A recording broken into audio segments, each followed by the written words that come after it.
Hello and welcome to today's video about this very small typewriter, an Erika Modell 4, also known as in German Klapp Erika or in English the folding Erika. Yes, why is it folding? Most of you probably know this function. If not, it's this function. You can just fold the carriage over the keyboard of the typewriter, and now it's not that high anymore and it fits easily in a smaller case than before, and that's why the Erika Modell 4 is also called the Klapp Erika. Yes, this function is not only Erika has this function. There were also other companies, for example Corona. They had the Corona Model 3, I think it was, or the folding Corona, where you can also fold the carriage to the front. This is the German model, the Erika, and in today's video I'll present it to you and tell you what I've done on this typewriter, that it looks pretty nice again and types again. First of all, the typewriter is from 1924, so it's pretty old, and when I bought it in a collection, and this was just part of the collection. I didn't really want to clean and repair this typewriter because I lost all hope about this typewriter. It was very dirty, rusty, and it didn't type at all. But now, after a few hours of cleaning this typewriter, polishing the paint of the typewriter looks great again, and it types for this age pretty nice. Of course, the platen is hard like a rock and you need a lot of paper if you type. And of course, shifting is pretty difficult on this typewriter because the whole mechanism of the carriage, the bell, the mechanism, the drawband and the spool and everything else, the platen, is all on one part of the typewriter. There are also those middle parts here, they are pretty solid and also heavy. And when you're shifting, especially when you're shifting for the signs that are over your normal letters, shifting becomes very difficult, especially for your small finger. So I don't like shifting with this typewriter, but of course it's typical for this typewriter, unfortunately. Yes, and after a nice clean, the typewriter typed great again.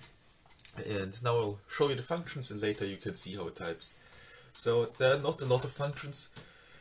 On the keyboard you have a 3-row keyboard, so 3 rows, and on each key or on each type bar are 3 letters. So the normal letter, the big letter and the number or sign.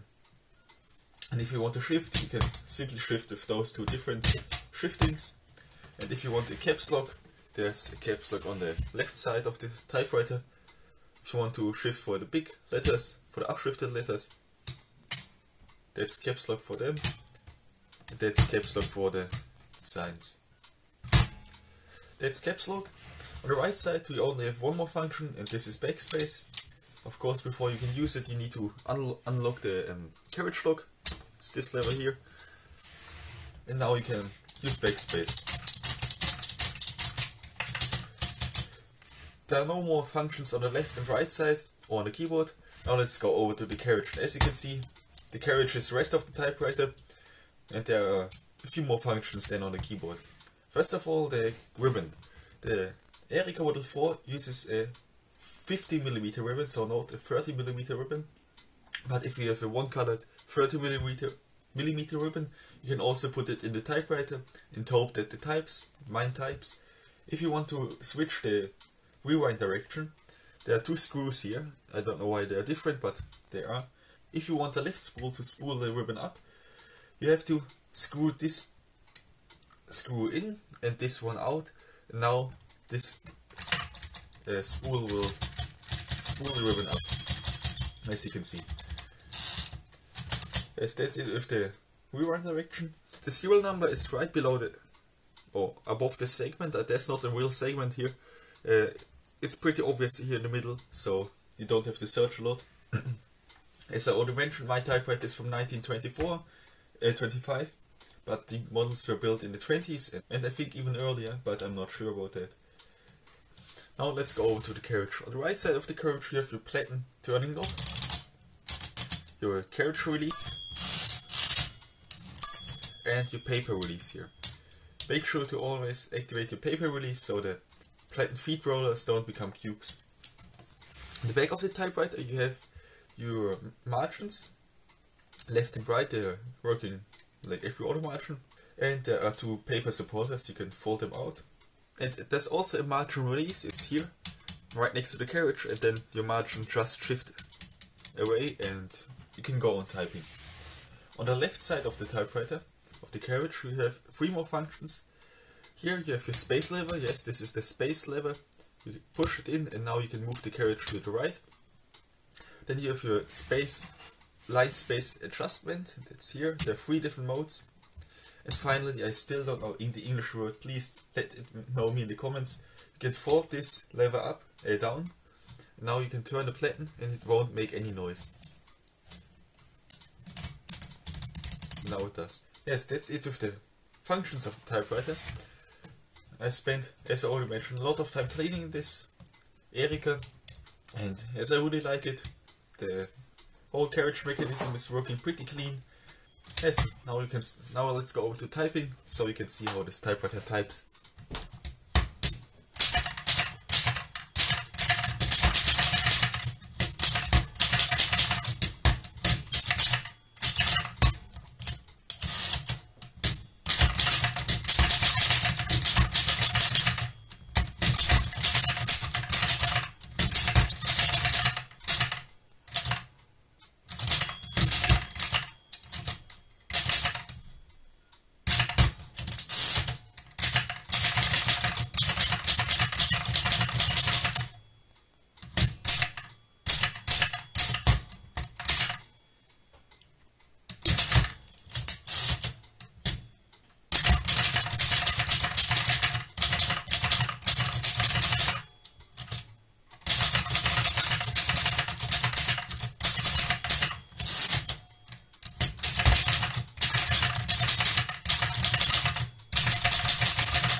As you can see, the typewriter types pretty nice for this age. Unfortunately, as I already mentioned, the platen is pretty hard and that's why you can't really use the back side of the paper you're typing on.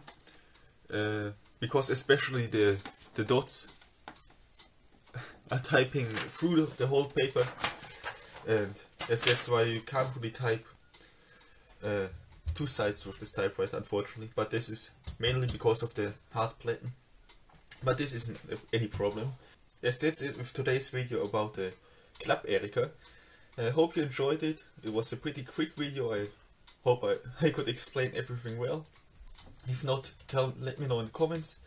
Then I'll explain it to you there. Yes, thank you for watching. See you the next time. Don't forget to like and subscribe.